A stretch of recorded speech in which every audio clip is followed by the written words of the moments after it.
২১শে ফেব্রুয়ারির জন্য এই ধরনের সুন্দর একটি পোস্টার আপনি খুব সহজেই আপনার মোবাইল ফোন দিয়ে ডিজাইন করতে পারবেন। সো কিভাবে ডিজাইন করবেন সেই প্রসেসটাই আমি স্টেপ বাই স্টেপ দেখিয়ে দিচ্ছি। দেরি না করে চলুন শুরু করা যাক। প্রথমেই আপনাকে যে কাজটা করতে হবে, এই যে পিক্সেল ল্যাব অ্যাপ্লিকেশনটা আছে, এই পিক্সেল ল্যাব অ্যাপ্লিকেশনটা প্লে স্টোর থেকে ইনস্টল করে নিতে হবে। ইনস্টল করে নেওয়ার পর এটাকে ওপেন করে দিবেন। ওপেন করে দিলে এরকম ইন্টারফেস শো করবে। এখানে যে লেখাটা রয়েছে সেই লেখাটাকে ডিলিট করতে হবে।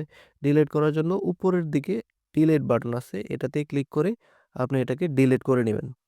এরপরে আপনাকে যে কাজটা করতে হবে, উপরের দিকে 3 ডট আইকন আছে, এই 3 ডট আইকনে ক্লিক করে দিবেন। ক্লিক করে দেওয়ার পর এখানে দেখবেন open.plp এই নামে একটা ফাইল আছে। আমি একটা ফাইল আমার ডেসক্রিপশনে দিয়ে রাখবো। সেটাকে আপনারা আগে ডাউনলোড করবেন এবং ডাউনলোড করার পর এখানে চলে আসবেন। এই ওপেন এন্ড পিএলপি এটাতে ক্লিক করবেন। ক্লিক করার পর উপরের দিকে দেখেন .plp নামে একটা অপশন আছে। এই .plp তে ক্লিক করে দিতে হবে। এবং আপনি যেখানে ডাউনলোড করবেন সেই ডাউনলোড ফোল্ডারে কিন্তু আপনাকে খুঁজে বের করতে হবে ওই ফাইলটা। যেমন ধরুন আমার এই ফাইলের নাম হচ্ছে এই একু ২১শে ফেব্রুয়ারি dot PLP.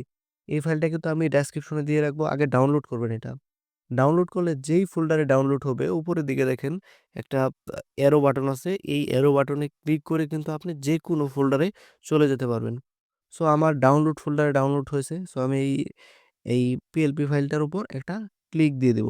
And open and add এটার উপর ক্লিক দিয়ে ওকেতে ক্লিক করে দিলেই দেখবেন যে আমার যে এই পিএলপি ফাইলটা আছে সেটা ওপেন হয়ে গেছে।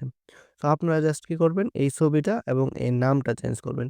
এই নামটা চেঞ্জ করার জন্য উপরের দিকে দেখেন একটা লেয়ার অপশন আছে। এই লেয়ার অপশনে ক্লিক করলে একবার এই পাশের সাইড থেকে বের হবে এটা, আবার ক্লিক করলে কিন্তু এটা চলে যাবে। সো এই লেয়ারে ক্লিক করে আপনাদের যে কাজটা করতে হবে, এই প্রথমে নামটা চেঞ্জ করব। ধরেন নাম চেঞ্জ করার জন্য এই যে দেখেন সার্জিস আলম এবং বৈষম্য বিরোধী ছাত্র আন্দোলন পদবী, এই এটাতে ক্লিক করতে হবে আপনাকে। এটাতে ক্লিক করলেই এখানে দেখেন নামটা লেখার অপশন চলে আসছে। এখান থেকে আপনি নামটা লিখে নিবেন। এরপরে ওকে করে দিবেন। ঠিক একই রকমভাবে এই এই নিচের নামটাও এড করে নিবেন। এরপরে আপনি যে কাজটা করবেন, এই আবার এই লেয়ার অপশনে ক্লিক করবেন। এই লেয়ার অপশনে ক্লিক করার পর এই নিচের দিকে চলে আসবেন। নিচের দিকে চলে এসে দেখবেন যে ছবির পাশে একটা লক বাটন আছে। এই লক বাটনে ক্লিক করে এই ছবিটাকে এই জায়গা থেকে ডিলিট করে দিবেন। ডিলিট করে দেওয়ার পর আপনার যে ছবিটা আছে সেই ছবিটা এই জায়গা থেকে এড করতে হবে। এড করার জন্য আপনাকে যে কাজটা করতে হবে, ৩ নাম্বারে যে অপশন আছে এই অপশনটাতে ক্লিক করবেন এবং এপাশে দেখবেন ইম্পোর্ট ফাইল নামে একটা অপশন আছে, এটাতে ক্লিক করবেন।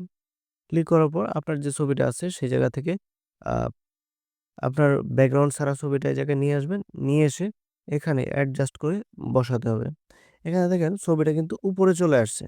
উপরে চলে আসছে। এটাকে নিচে নিয়ে যাওয়ার জন্য আমরা কি করব? আবার এই লেয়ার অপশনে ক্লিক করব। লেয়ার অপশনে ক্লিক করে এই ছবিটার বাম পাশে দেখেন ৮ টি ডট আছে। এই ৮ টি ডটে চাপ দিয়ে ধরলেই এটা কিন্তু নিচের দিকে চলে আসবে। শহীদ মিনারের ছবি আছে নিচেরটা। এই নিচেরটা নিয়ে যেয়ে নিচে নিয়ে বসাতে হবে। তো এই জায়গায় একটু অ্যাডজাস্ট করে এই জায়গায় বসিয়ে দিলাম অথবা একটু বড় করে এই জায়গায় বসিয়ে দিলাম। মূলত এইগুলো আপনাকে পরিবর্তন করতে হবে। এরপরে আপনাকে যে কাজটা করবে, ছবিটা সেভ করতে হবে। সেভ করার জন্য উপরের দিকে সেভ নামে একটা বাটন আছে। এই সেভ বাটনে এটা ক্লিক করবেন এবং সেভ অ্যাজ ইমেজ সবার নিচেরটা এটাতে ক্লিক করবেন। ক্লিক করে এই কাস্টম অপশনে ক্লিক করবেন। এটাতে ক্লিক করে এবং আলটা করে দিবেন এবং নিচে সেভ টু গ্যালারি এটাতে ক্লিক করলেই ছবিটা সেভ হয়ে যাবে। ধন্যবাদ।